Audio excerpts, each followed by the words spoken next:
Hello and welcome to Seek the Magic.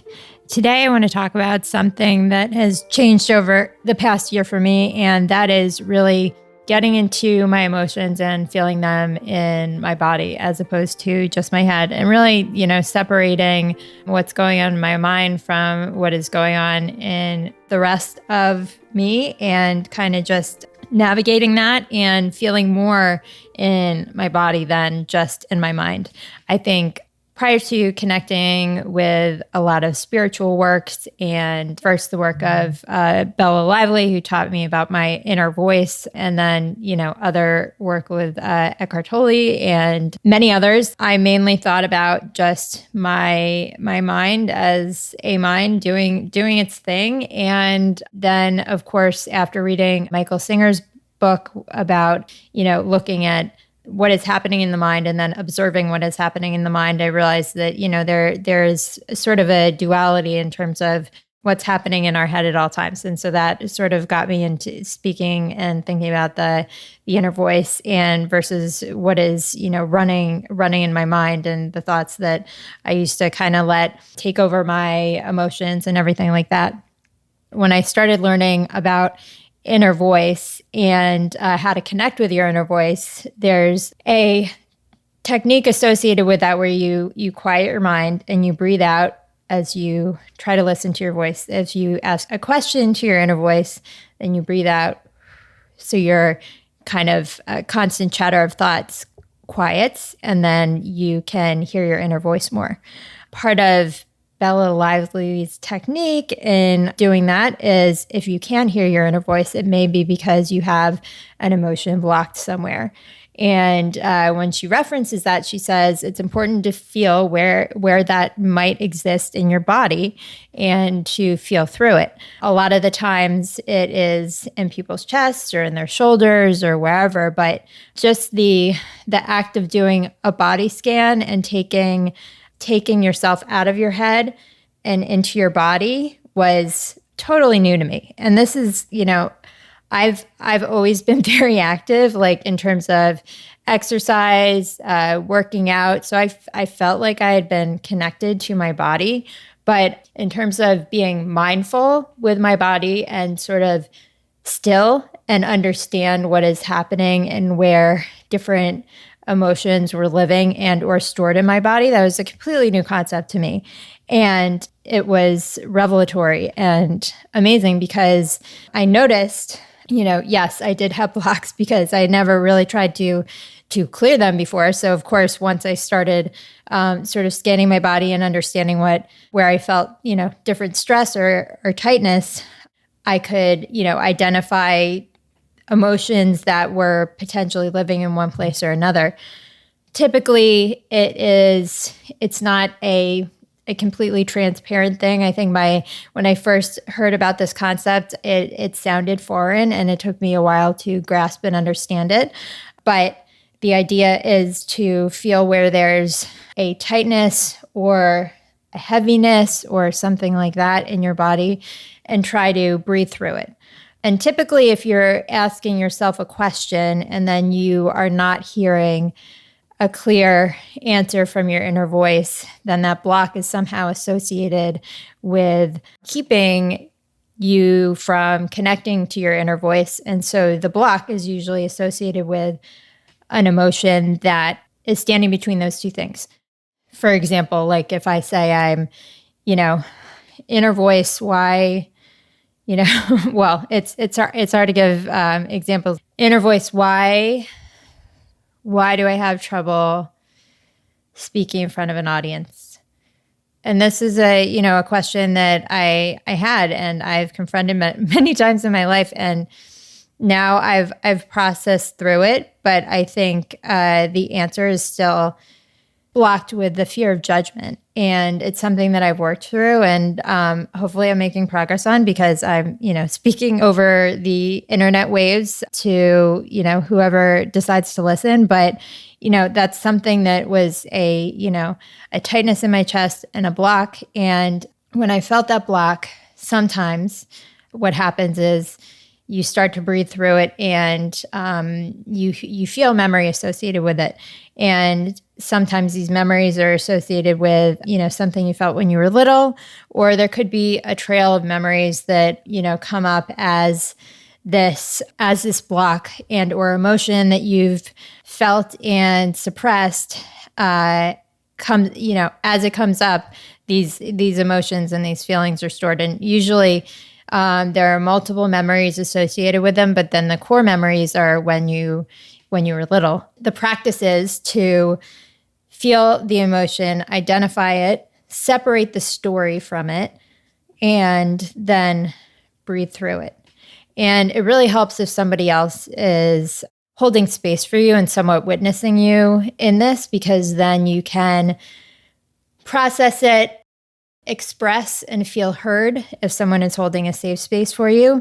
Express the story to a certain extent, but the point is to separate the story from the emotion, and instead of suppressing the feeling, which is what we tend to do when we're little and or as we are going through life to just, survive and to get through things, instead of suppressing the emotion, to feel it fully. And it really doesn't take that long, and it seems scary at first, especially when you think about the story or the event that is associated with that scary thing.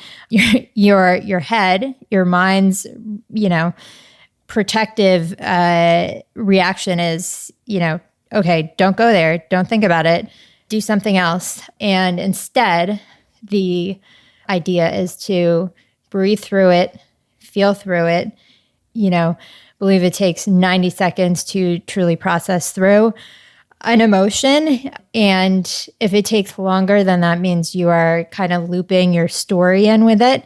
But to fully process the emotion and then move on and see if you can, truly connect with your inner voice. This also helps with not being as triggered when that related event comes up again. So for example, speaking in front of an audience, I won't necessarily resolve, my entire fear after just breathing through the emotion once, but hopefully it will have subsided, that feeling, and the feeling won't inhibit me from doing what I need to do, or won't prohibit me from reaching my goals or reaching other, expressing my true desires, because that is really the goal of life, is to move forward and fulfill your purpose and, connect with others. And these trapped emotions really, they can stop us from doing what we want to do, and they can hurt us in our emotions that we feel, getting stuck in our emotions, and they can hurt our relationships with other people too.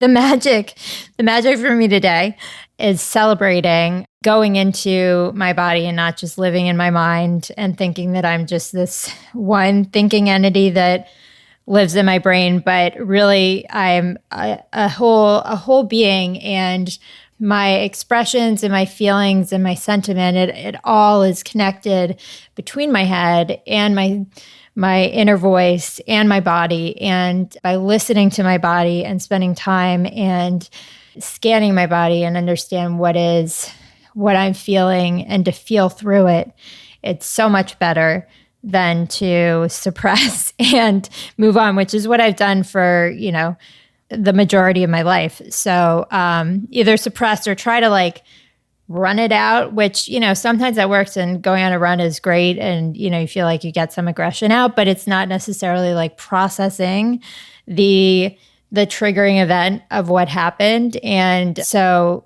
I think the key thing is to, first of all, be brave and try this and go on the journey of scan your body, see what feels potentially tight or triggering. And if it's just a tight spot and, whatever, you can, if it's a tight spot, then you can just breathe through it. That's an important part too. It's not always going to be an emotion or something like that. But when you are going through life and do feel an emotion and you feel it in a part of your body, there's the opportunity to pause, breathe, take, at least a few minutes to breathe through it. Try to separate an emotion from a story that is potentially triggering to you. And then, connect with and try to get further in what you want to do or to get through the trigger event. So I think this has been really revelatory for me. And I've used it not only in speaking with my inner voice, that's how I started, but now as, I've am processing things in real time, instead of getting mad and letting, riding the emotional, just getting stuck in the emotional story cycle and blaming other people and getting frustrated and upset. I take a space back. I try to do some sort of body scan, breathe through the emotion. If I have time, then I meditate for a few minutes. And then hopefully at that point, I've recalibrated and I'm in a better space to judge the situation and or, day, event, person that I'm dealing with. So that's been really helpful. And it is honestly been magical for me because it's like I thought I was just one person, one thing, one mind operating in this unitary way. And it's not, there's, such a separation between what you're thinking, how your body reacts to what you're thinking, and then what you do with that reaction and how that reaction can live within you and and stay there and really, really impact what you want to do, how you're feeling that day, how you interact with other people. It can change your whole vibration and how something affects you. It's impacted my personal relationships. It's impacted how I deal with work. It's impacted a whole myriad of things. So I share that in hopes that you can take the opportunity to, if you didn't know or realize this already, or if you did, then maybe a good reminder to take a moment, breathe through an emotion. Don't be scared to breathe through and process the emotion.